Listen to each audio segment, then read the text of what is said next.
Coming up on Cedar Valley today, Cupid's Score. The Waterloo Cedar Falls Symphony hosts a memorable musical evening.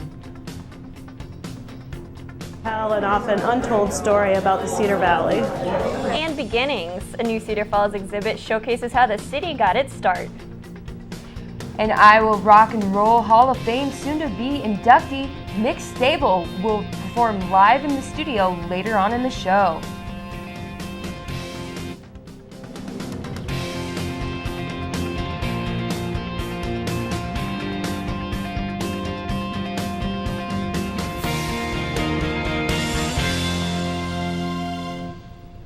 Happy Friday and Valentine's Day, and welcome to Cedar Valley Today. I'm Jacqueline Schutte. And I'm Ashley Davis. The Cedar Falls Historical Society has opened their 2014 exhibit Before William Sturgis. Every year, the Historical Society chooses an exhibit to show the history of the Cedar Valley. This year focuses on who first settled in the river of 1845. The exhibit is family-friendly with different activities for the children to do. For more information, please go to www.wartburgcircuit.org.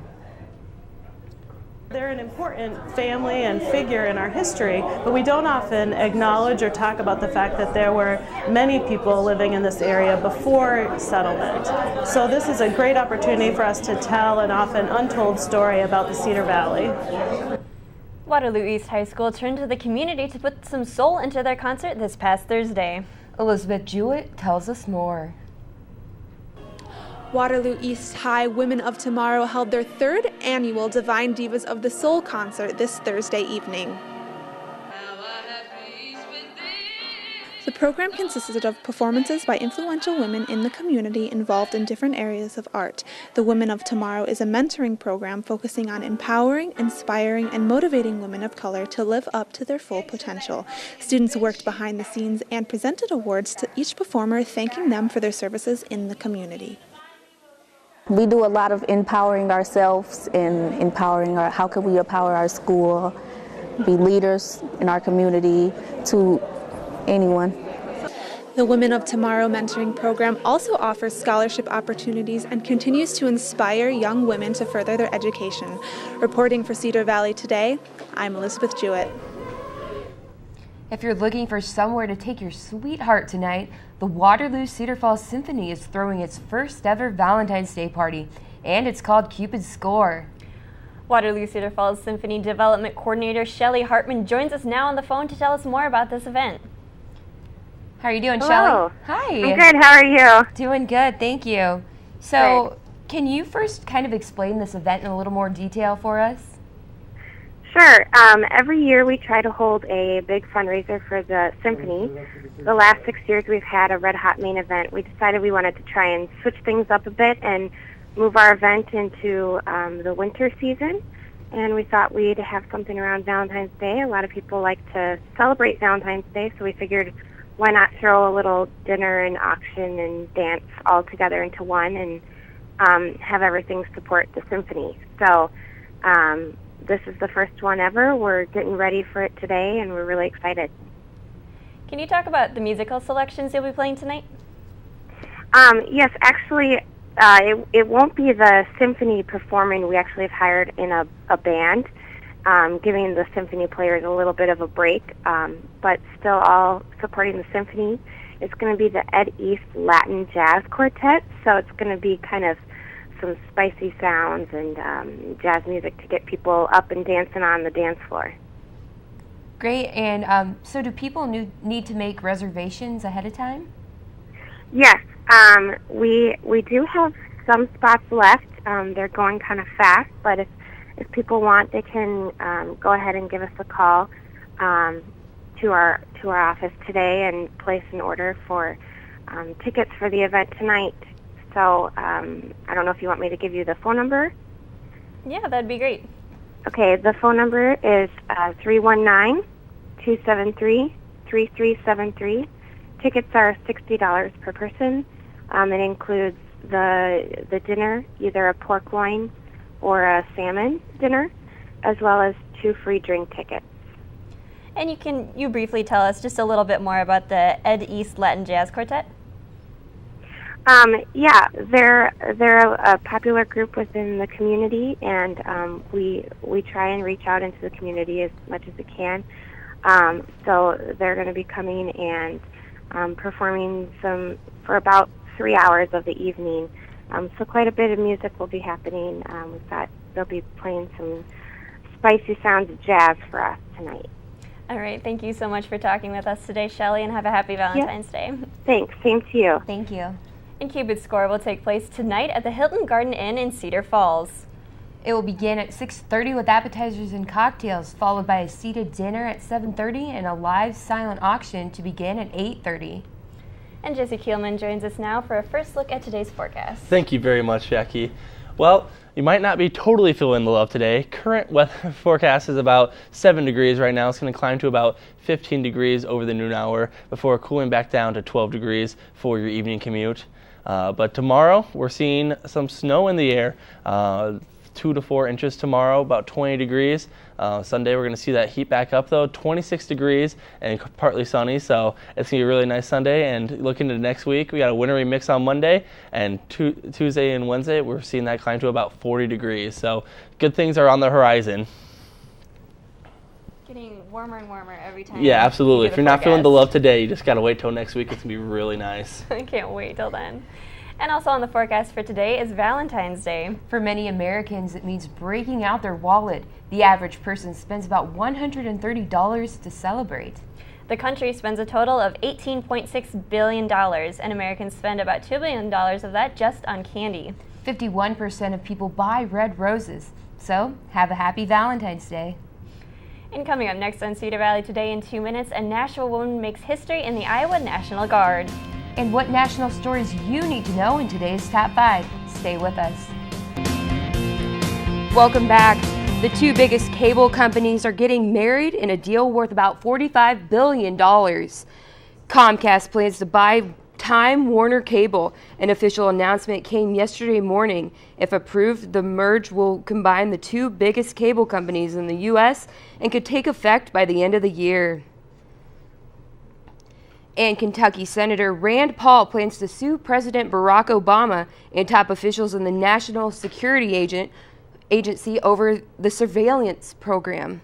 The NSA has been under fire since Edward Snowden leaked information regarding surveillance programs. Rand, a potential 2016 presidential candidate, has been a strong critic of the U.S. surveillance programs, saying they infringe on basic civil liberties.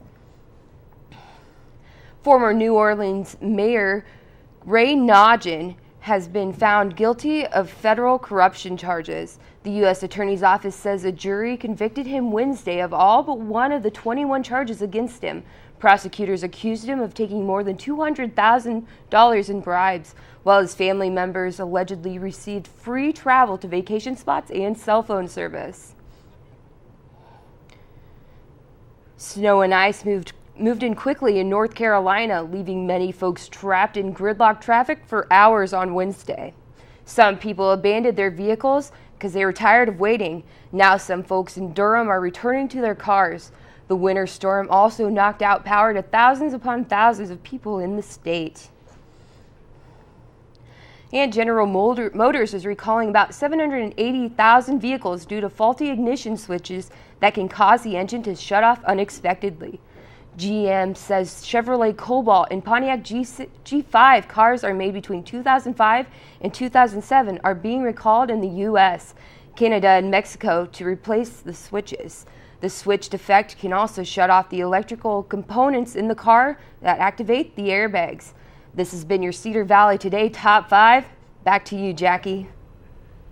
Thanks, Ashley. A Nashua native joined the Iowa National Guard 27 years ago. Cedar Valley Today spoke with the mom of this extraordinary woman.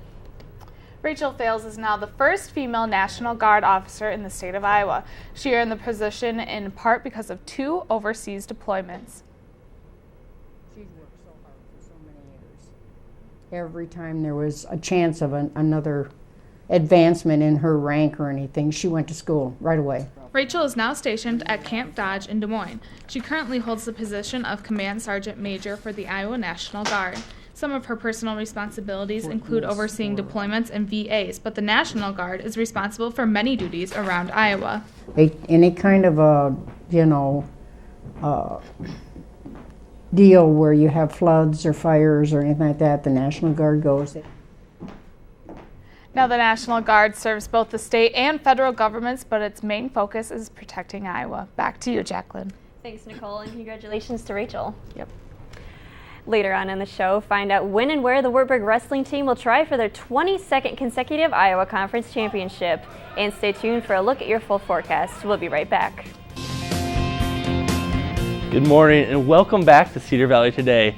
Love might be in the air today, but tomorrow we're looking at snow. 2 to 4 inches on Saturday. It's going to start pretty early, about 6 o'clock in the morning, and take us through most of the day, tapering off about 9 o'clock hour. Looking ahead to Sunday, then 26 degrees and mostly sunny. So if you're looking for some love, it's going to be right back here next week. Around the state then, in western Iowa, we're seeing 26 and 28 degrees. We're seeing some about 20% of snow out there, just some flurries around. Des Moines seeing about 1 to 2 inches today. And then Cedar Rapids also is seeing some flurries.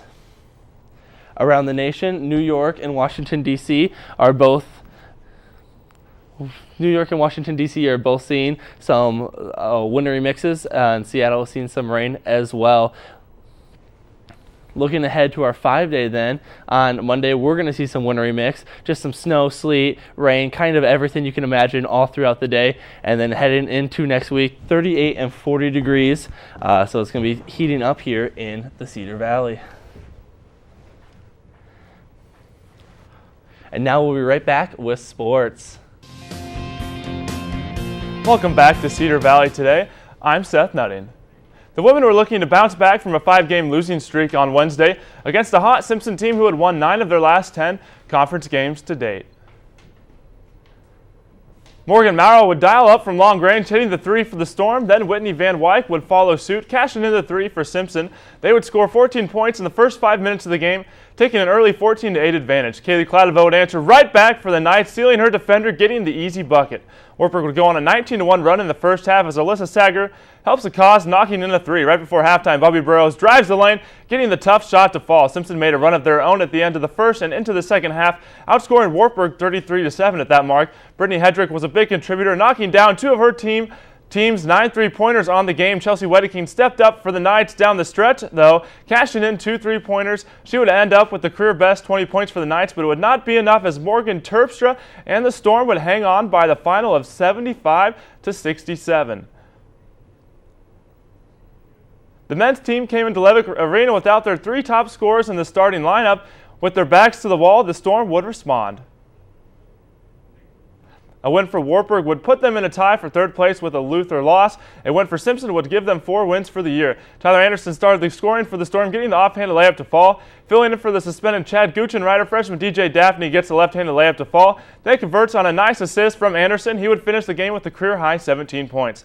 With the Knights down 7 early on, Dan Van Groningen gets to the glass, cleans up the boards, and gets the putback to fall. Right before halftime, with Daphne isolated up top, he would once again finish with his strong hand, giving the Storm a surprising 33-21 halftime lead. Simpson would begin to pull away in the second as center Leif Olsen ducked beneath the defense, getting the layup to fall.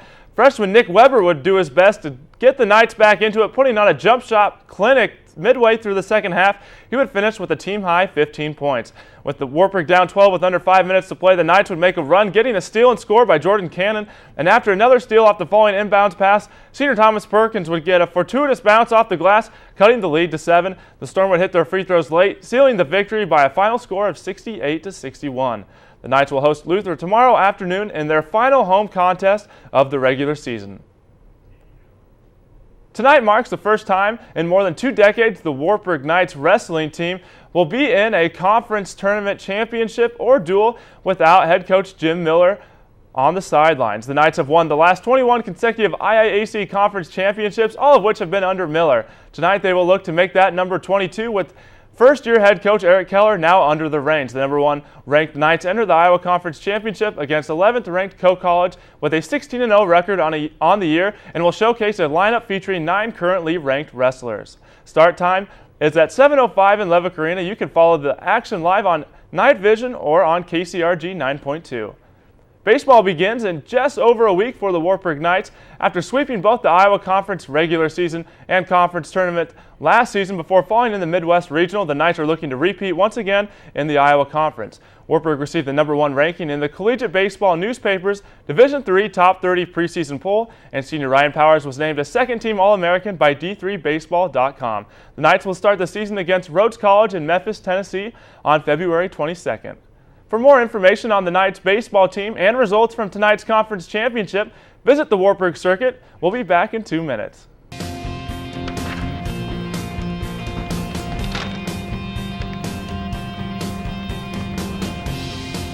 Joining us now is musician Mick Stabell.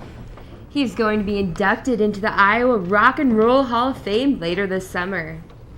He has performed more than 2,000 times and will add one more here in Cedar Valley today in just a little bit. Thanks for joining us, Mick. Can you explain, we said you'll be inducted into the Iowa Hall of Fame later in the summer, but what does that mean? Well, basically what they do is they take a look every year at musicians that have been nominated, and then out of the nominations, they receive hundreds, I guess, and then out of the nominations, then they try to select bands, musical combos, individual solo artists, that kind of thing, and then they go through a review committee, and there's nominations as well as votes and all that stuff involved, and then I got the news that I got through in the first round, so I was pretty pleased with that.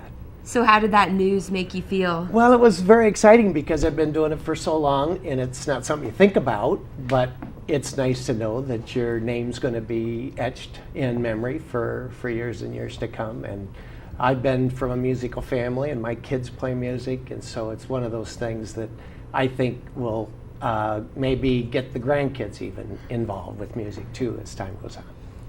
Can you start explaining your own start in music? Oh, well, I started playing when I was 6. I was taking lessons from a neighbor lady, and when I was taking lessons, I was finding that it was easier for me to learn songs by my ear as opposed to writing or reading the music from the sheet music. So I kind of started playing by ear, and my teachers recognized it, and instead of diminishing it, they actually tried to foster it, and so I've been playing by ear. So every song I know is something I've learned all by myself. I've never used sheet music or anything like that. So it's kind of fun to be able to create those things. So you've been in a band, and Yes. now you're a solo performer. Yes. What's interesting about both of those? Well, in bands you can play with other musicians and collaborate and get a little bit more creative. When you're playing a solo, which I've been playing for 16 years now, you're all by yourself. So it's like doing a news show all by yourself. And so you're the only one, so you want to make sure that you're doing a good job and you're entertaining the folks and you're paying attention. You're the sound man, you're the production guy, and the talent all rolled into one. So it's a lot harder, but it is so much more fun and flexible for me. So I can schedule, don't have to worry about other people's schedules. In a band, you have to. So it's a lot more fun, and I'm playing more than I ever have in my entire career. And can you tell us about the song you'll be playing and why you chose that to play? Well, I'm going today? to play a Beatles song because this is the 50th year of the Beatles, and so I'm going to play a little song called Blackbird if my voice will hold up here. So. All right, well, take it away.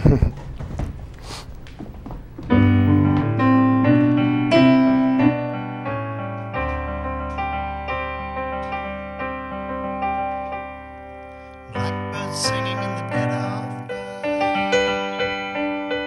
Take these sunken wings and learn to fly. All your life, you were only waiting for this moment to rise.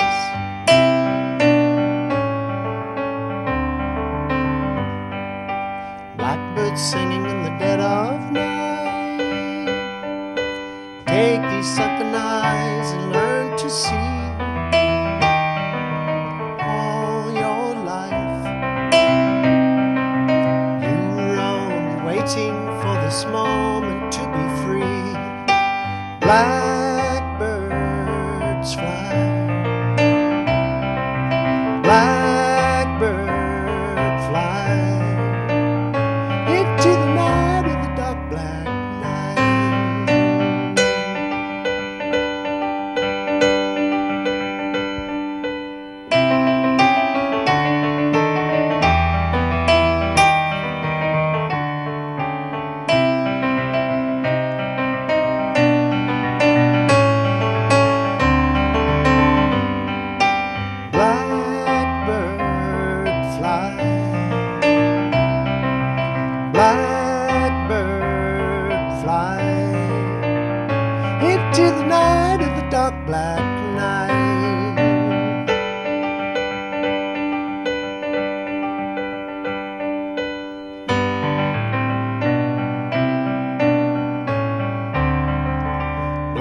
birds singing in the dead of night. Take these sunken wings and learn to fly. All your life, you were only waiting for this moment to rise. You were only waiting for this moment to arrive. You were only waiting for this moment to arrive.